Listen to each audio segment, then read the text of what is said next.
passo in Giovanni, capitolo 5, questa volta invece vogliamo leggere il capitolo 6. Giovanni capitolo 6, leggiamo dal primo verso, leggeremo fino al verso 21. Giovanni capitolo 6, dal primo verso fino al verso 21. Amen. Se lo avete trovato inizio a leggere. Il Signore sia lodato. Amen. Invito ad alzarvi in piedi. Gloria al Signore. Andiamo a onorare la parola di Dio, anche se il luogo è piccolo, la parola di Dio è grande. Amen. Alleluia. Dopo queste cose Gesù se ne andò all'altra riva del mare di Galilea, cioè il mare di Tiberiade. Una gran folla lo seguiva perché vedeva i miracoli che egli faceva sugli infermi.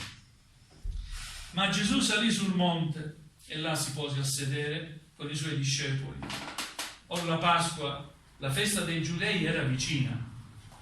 Gesù dunque, alzati gli occhi e vedendo che una gran folla veniva verso di lui, disse a Filippo: dove compreremo del pane perché questa gente abbia da mangiare? Diceva così per metterlo alla prova, perché sapeva bene quello che stava per fare. Filippo gli rispose: 200 denari di pani non bastano perché ciascuno ne riceva un pezzetto. Uno dei suoi discepoli, Andrea, fratello di Simon Pietro, gli disse: c'è qui un ragazzo che ha 5 pani d'orzo e 2 pesci. Ma che cosa sono per tanta gente? Gesù disse: fateli sedere. C'era molta erba in quel luogo. La gente dunque si sedette ed erano circa 5.000 uomini. Gesù quindi prese i pani e dopo aver reso grazie li distribuì alla gente seduta. Lo stesso fece dei pesci quanti ne vollero. Quando furono saziati disse ai suoi discepoli: raccogliete i pezzi avanzati perché niente si perda. Essi quindi li raccolsero e riempirono 12 ceste di pezzi che di quei 5 pani d'orzo erano avanzati a quelli che avevano mangiato. La gente dunque, avendo visto il miracolo che Gesù aveva fatto, disse: questi è certo il profeta che deve venire nel mondo. Gesù quindi, sapendo che stavano per venire e rapirlo per farlo re, si ritirò di nuovo sul monte, tutto solo. Quando fu sera, i suoi discepoli scesero al mare e, montati in una barca, si dirigevano all'altra riva, verso Capernaum. Era già buio e Gesù non era ancora venuto presso di loro. Il mare era agitato perché tirava un forte vento. Come ebbero remato per circa 25 o 30 stadi, videro Gesù camminare sul mare e accostarsi alla barca ed ebbero paura. Ma egli disse loro: sono io, non temete. Essi dunque lo vollero prendere nella barca e subito la barca toccò terra là dove erano diretti. Amen. Amen. Fin qui la lettura della parola del Signore. Accomodatevi pure. È la miracolo, il racconto della moltiplicazione dei pani e dei pesci. Lo stesso episodio è raccontato in Matteo, anche in Marco, però qui in Giovanni c'è una particolarità. Si parla di un ragazzo. Avete letto? Versetto 9. C'è qui un ragazzo che ha 5 pani d'orzo e 2 pesci. Una gran folla seguiva Gesù perché vedeva i miracoli che egli faceva sugli infermi e lo seguiva. Gesù sale sul monte, la festa di Pasqua è vicina e vede arrivare Gesù questa gran folla. Il tempo passa, è ora di mangiare, la gente sempre accorreva e Gesù dice al suo discepolo, a Filippo: dove compreremo del pane perché questa gente abbia da mangiare?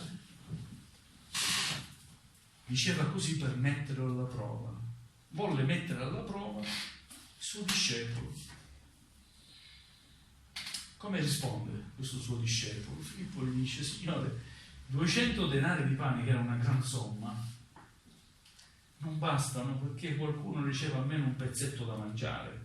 Ma ci vogliono soldi su soldi, un capitale ci vuole sfamare sta gente, che saranno 5.000 uomini, senza contare poi le donne, no? E se c'erano bambini, erano famiglie, quanti potevano essere?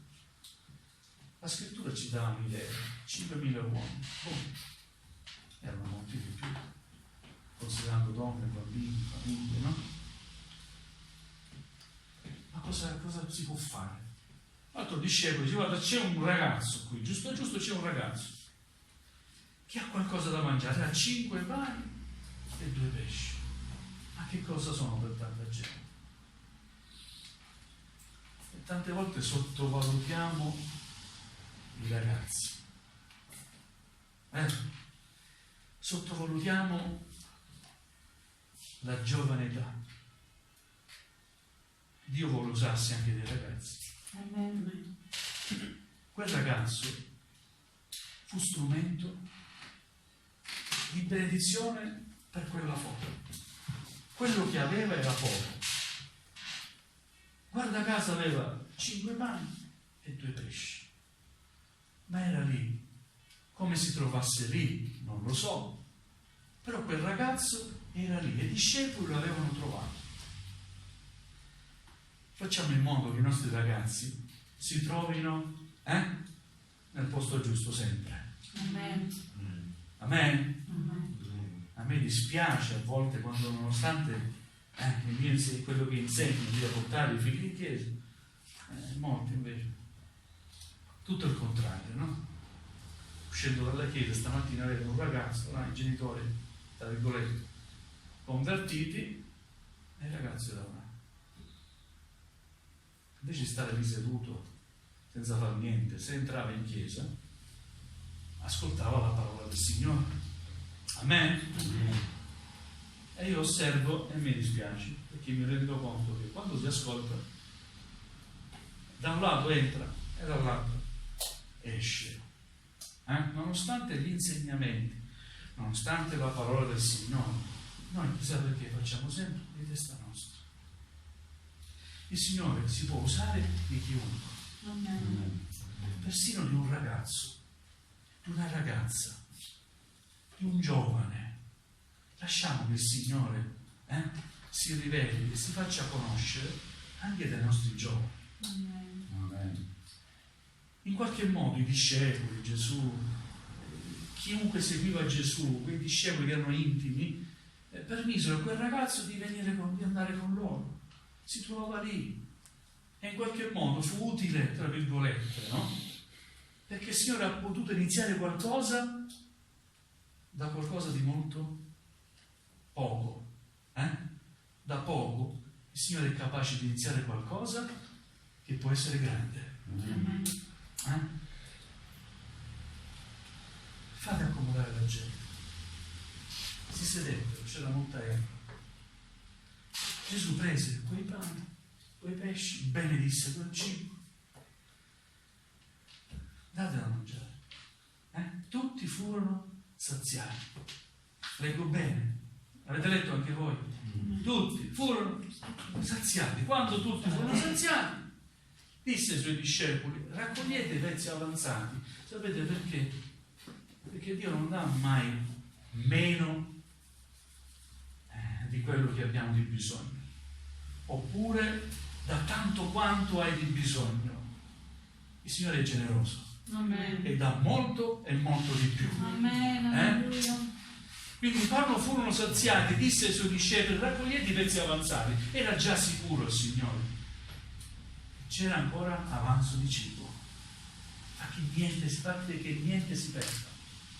E noi vogliamo raccogliere tutta la benedizione di Dio. Amen. Non vogliamo che nulla si perda. Amen. Alleluia. E quando raccolsero tutto, abbiamo letto, riempirono 12 ceste. Quando i discepoli aveva Gesù, dovevano mangiare solo la folla? Doveva mangiare solo la folla? No. anche quelli che erano con Gesù, che servivano al Maestro, dovevano anche loro cibarsi. Come dire, il Signore provvede per tutti, per tutti, anche con chi lo serve. E il Signore non permetterà mai, se servi il Signore non permetterà mai il Signore che ti manchi qualcosa. Amen. Il Signore ti provvederà sempre.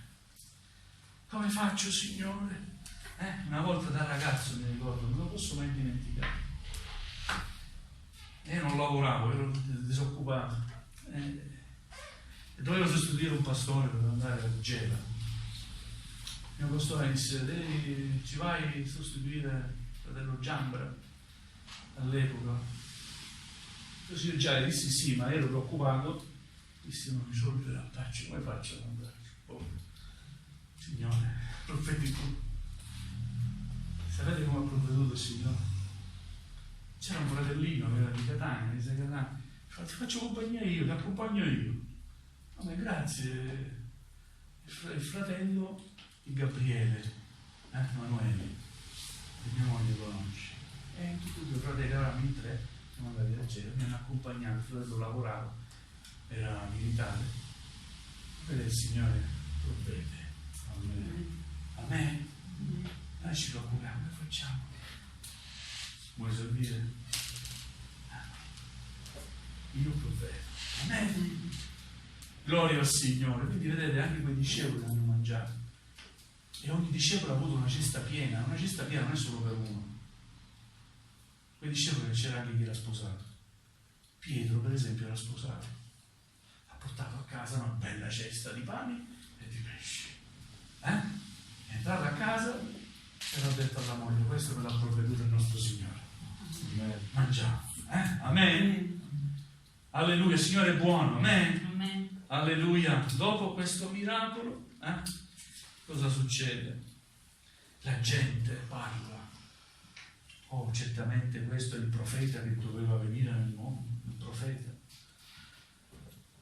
Dovevano farlo re. Volevano andare lì a prenderlo per proclamarlo re.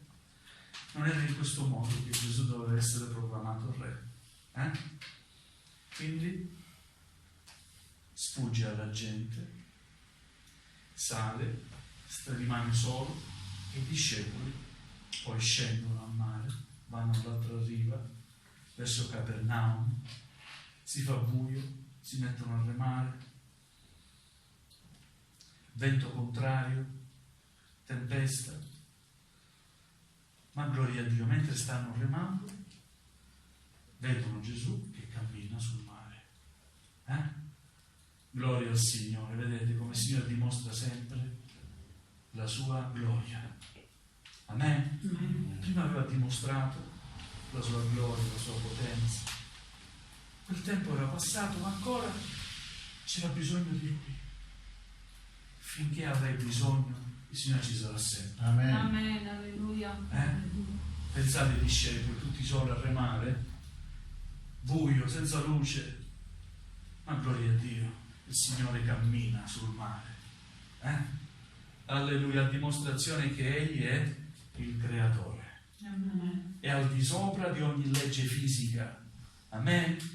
Riesce a camminare sul mare. Alleluia. I discepoli come lo videro? Invece di oh, gloria a Dio, c'è Gesù. Ebbero paura. Perché tante volte non sappiamo comprendere ciò che il Signore sta facendo per noi. Rimaniamo nella paura e non sappiamo capire. Ma il Signore li incoraggia. Come li incoraggia? Parlando loro. Amen. Cosa gli dice? Sono io. Non temete. Un'altra traduzione dice: non abbiate paura. Non temete, sono io. Alleluia. Il Signore incoraggia i suoi discepoli con la sua parola. Amen. Cosa fanno i discepoli? Lo vollero prendere nella barca, così com'era. Lo fanno entrare in barca. E subito la barca toccò la riva lì dove erano diretti. Prendiamo Gesù nella nostra vita. Facciamo entrare Alleluia. nella nostra vita. Amen. E riusciremo a tagliare il traguardo. Amen. Amen? Amen. Tradotto in una forma spirituale. Senza Gesù non raggiungerai mai la meta. Fai entrare Gesù, Lui si presenta a te nella sua gloria, in modo miracoloso e glorioso. Si presenta ai suoi discepoli camminando sul mare. Non era un uomo qualsiasi, non era un uomo come gli altri, era un uomo speciale. Sì, era uomo, ma era anche vero Dio. Paolo scrive: in lui abita corporalmente tutta la potenza della divinità di Dio. Amen? Quindi Gesù vero uomo e vero Dio. Vero uomo perché lo potevano toccare con mano. Amen? Vero uomo perché è la più alta espressione di dignità umana. Era sano nei principi, in tutto, nel rispetto della legge. Amen? Ha onorato il Padre fino alla fine. Vero uomo, coraggioso. Quando si pensa a un vero uomo, si pensa a uno che fa palestra, muscoli, un vero uomo. Il vero uomo per eccellenza è Gesù. Amen. Vero uomo, vero Dio. Di fronte alla morte, la morte della croce, era sì tentato di non affrontare la croce perché vedeva tutto il dolore che doveva patire, ma pure si umiliò alla volontà del Padre, chiese aiuto a Dio Padre, dicendo: non la mia volontà sia fatta, ma la tua volontà sia fatta. Ecco che il Padre gli dà tutto il coraggio di cui aveva necessità e bisogno ed è pronto ad affrontare la croce. Il vero uomo, se deve assomigliare a un uomo, cerca di somigliare a Gesù. Amen. Se vuoi un mito, se vuoi non un mito, qualcuno a cui fare riferimento, che il nostro riferimento sia Gesù. Amen. Amen? Vogliamo assomigliare a Gesù, perché se assomigli a Gesù avrai il carattere di Gesù, sarai ubbidiente come Gesù, manifesterai la gloria di Dio come l'ha manifestata Gesù. Amen? Potrai anche tu fare delle cose per la preghiera, pregando il Signore, Dio Padre, potrai anche tu fare delle cose grandi, perché è scritto anche nella parola. Amen. È vero? Sapete cosa è scritto? Ogni discepolo ben equipaggiato farà anch'esso cose grandi come il suo Signore. Amen? Amen. E dice ancora: voi farete ancora cose più grandi di quelle che ho fatto io. Perché Gesù ha avuto 3 anni di tempo, 3 anni umani di tempo, no? E noi abbiamo molto più tempo, vero? Da quanti anni stiamo servendo il Signore? Sono passati più di 3 anni. Alleluia, quindi possiamo fare ancora cose grandi. Possiamo anche noi pregare per gli ammalati. Non li guariamo noi, li guarisce il Signore. Amen. Ma possiamo anche noi vedere la gloria di Dio, la potenza di Dio. Possiamo anche noi, per la preghiera, per la fede, nel suo nome, vedere cose grandi, meravigliose. Possiamo veramente vedere Gesù camminare sul mare. O possiamo vedere una folla numerosa essere sfamata in un modo miracoloso. O possiamo vedere ammalati guariti, gloria al Signore. Possiamo vedere cose grandi. Alleluia. Quindi Dio ci dia grazia, amen, di manifestare veramente la sua gloria e la sua fedeltà nella nostra vita. Amen? Amen. Alleluia. Ma una cosa che voglio sottolineare, a cui tengo veramente, è la figura di questo ragazzo. C'è qui un ragazzo. Vogliamo pregare per i nostri ragazzi. Vogliamo dire: Signore, usali per la tua gloria. Amen. In qualche modo fa che siano partecipi nel tuo piano di redenzione, di salvezza, per l'umanità, per la Chiesa, per la società dove viviamo. Amen? E certamente il Signore si userà dei nostri ragazzi, dei nostri giovani. Amen? Perché questo è il suo desiderio, usarsi di chiunque. Se non ha mai guardato l'età, se sei troppo vecchio, non di cognome, Se sei troppo giovane, gloria al Signore. Il Signore si usa di chiunque. Quindi vogliamo metterci a disposizione del Signore e mettere anche la nostra famiglia, i nostri figli nelle mani del Signore. Amen? Amen. Dalle cose che non sono, che non appaiono, che uno magari sottovaluta, il Signore ne può trarre qualcosa di glorioso. È una cosa che mi è rimasta veramente da ragazzo, vedere ragazzi più piccoli di questi, più piccoli di voi, bambini, classe della tua scuola domenicale, bambini, essere battezzati nello Spirito Santo. Bellissimo. Vedere bambini, ragazzi che piangono alla presenza del Signore, che parlano in lingue, è bellissimo. Veramente ti rendi conto, Signore, tu non guardi all'età, oppure anziani. Qualcuno pensa, ma gli anziani che possono fare? A volte gli anziani che pensi che non possono fare più nulla fanno molto di più dei giovani. Anziani che bastone neanche camminano, appena si proponevano evangelizzazione erano i primi. Andiamo i volantini, vieni fratello.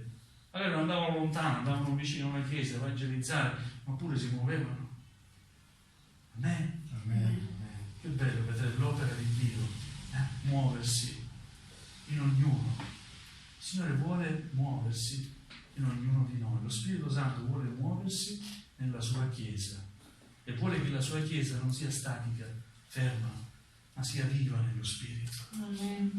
Che possa essere sensibile alla sua presenza. Non è bello quando siamo in chiesa e c'è da dare gloria al Signore, ascoltare silenzio. Io come pastore sto male e quando devo incitare, gloria a Dio, amen, amen, un amen, grazie a Dio, un amen. Invece quando senti che la chiesa, amen, alleluia, quell'amen corale, perché lo Spirito Santo vuole coinvolgerci tutti. Gloria al Signore, amen. Lodiamo il Signore, amen. Vogliamo alzarci in piedi, alleluia.